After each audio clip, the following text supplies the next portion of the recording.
राजनीति का उसूल ये है, उसकी तल हकीकत ये है कि जिसके पास पॉलिटिकल पावर होगा उसी की तकलीफ को दूर किया जाएगा। अगर आपके पास पॉलिटिकल पावर नहीं है, आप रोते रहिए, आप इस दुनिया से चले जाइए, मगर हालात बदलने वाले नहीं है। तो पॉलिटिकल पावर को हासिल कर। तमाम को मेरा सलाम, आदाब, नमस्कार।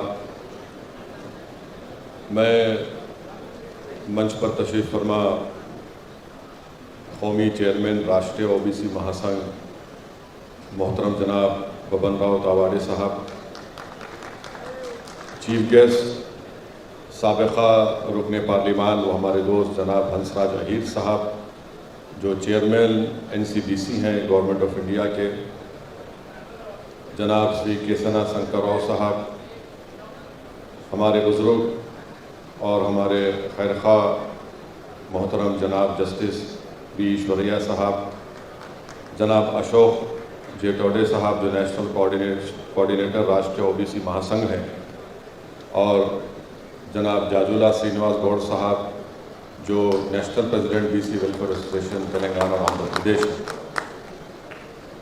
और मंच पर बैठे हुए तमाम जिम्मेदार हजरात, मैं आप तमाम का शुक्रिया अदा करता हूं कि आपने मुझे आपके इस कौमी कन्वेंशन में यहाँ पर आने की दावत दी। और मैं शुरुआत में ही आपको ये बताना चाहूँगा कि अभी जो 42 रेजोल्यूशन को यहाँ पर मंजूर किया गया है, मैं अपनी जानिब से, अपनी पार्टी की जानिब से, हमारे तमाम लोगों की जानिब से इसका सपोर्ट करता हूँ और उम्मीद करता हूँ कि ये तमाम 42 रेजोल्यूशन हमारी ज़िंदगी में हम इसको पूरा होते देखेंगे।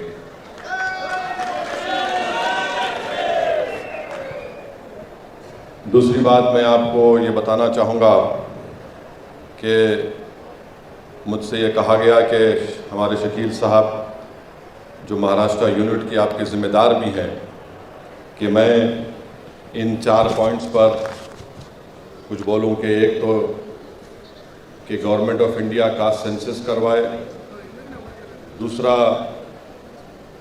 एक अलहदा ओबीसी मिनिस्ट्री को बनाया जाए और उसको बजट दिया जाए ओबीसी पॉपुलेशन के मुताबिक 50% की जो सीलिंग है उसको ख़त्म करके उसको बढ़ाया जाए। तो मैं इन 4 चीज़ों पर यही बोलना चाहूँगा कि भारत सरकार के आंकड़े ये बताते हैं कि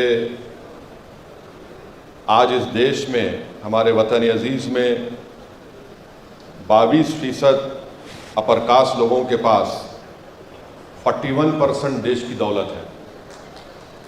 और उसमें ये भी आंकड़े ये बताते हैं कि टॉप 1% जिसके पास हाउस होल्ड्स हैं दौलत के एतबार से, उनके पास 25% मुल्क के पूरे एसेट्स हैं, और 5% जो टॉप के लोग हैं उनके पास 46% देश की दौलत है।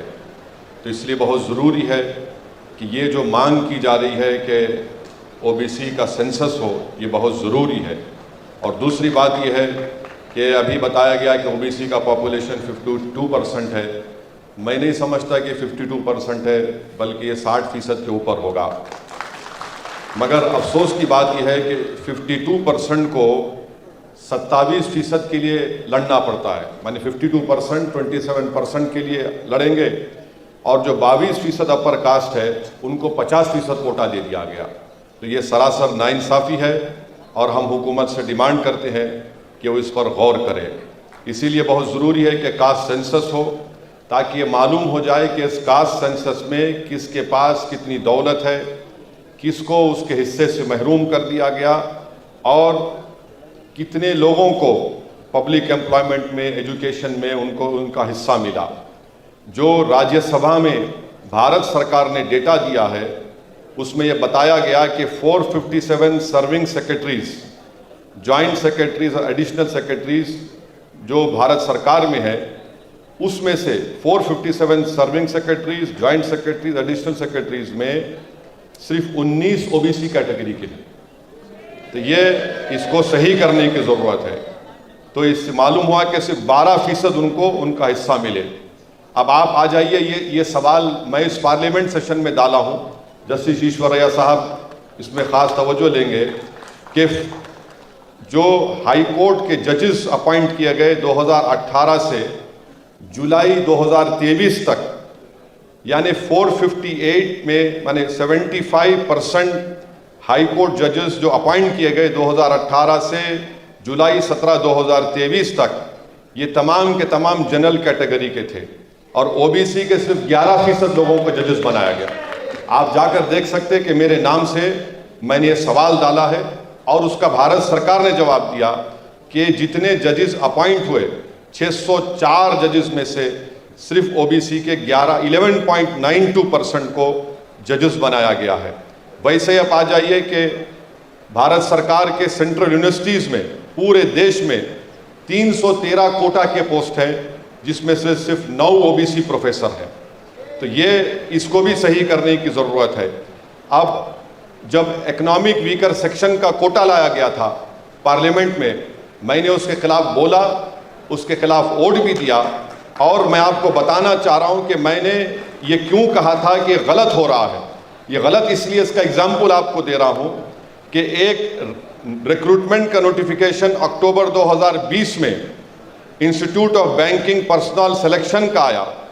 उससे ये मालूम हो गया कि 10% कोटा ओबीसी का जो कोटा है, ओबीसी का एससी एसटी का कोटा को कम कर दिया है। ये भारत सरकार का एक नोटिफिकेशन है institute of banking personal selection का। उसमें यह बताया गया कि ओबीसी एससी एसटी कोटा को रिड्यूस करके, कम करके 10% ईडब्ल्यूएस कोटा में उसको दे दिया जा रहा है। और मालूम यह हुआ कि 49.5% से ये 40% पर आ गया। अब आप बताइए नाइंसाफ़ी नहीं है तो क्या है? आखिर में ये जो 50% की सीलिंग है, ये संविधान में नहीं है। ये क्रीमी लेयर की बात संविधान में नहीं है। मैं बड़ी इज्जत के साथ कह रहा हूं कि ये बनाया गया है कोर्ट की तरफ से, ये इन्वेंशन किया गया है। और अगर सरकार चाहे तो 50% कोटा को ब्रीच करना चाहिए, उसको बढ़ाना चाहिए और क्रीमी लेयर को भी सोचना चाहिए ये क्रीमी लेयर से कितना नुकसान होता है। अभी हमारे बबन राव साहब ने कहा कि जस्टिस रोहिणी कमीशन के बारे में कहा गया है, बिल्कुल मैं उसको सही मानता हूं।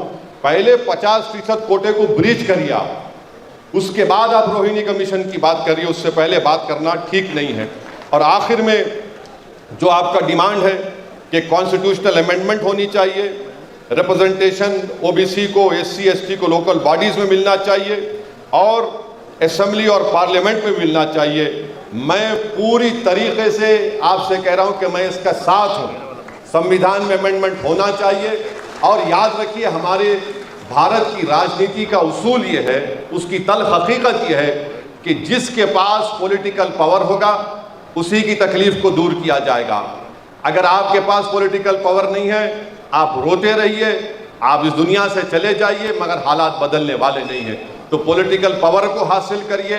ये आपके जो डिमांड्स हैं वो जेन्यून है, वो हक बजानिब है। आप अपनी पॉलिटिकल ताकत को दिखाइए ताकि कोई भी पॉलिटिकल पार्टी हो, चाहे किसी भी पॉलिटिकल पार्टी हो, जो इस देश पर राज करना चाहती है, उनको आपको कहना पड़ेगा जो हमारे 42 बातों को मानेगा वो हमारे वोट का हकदार होगा।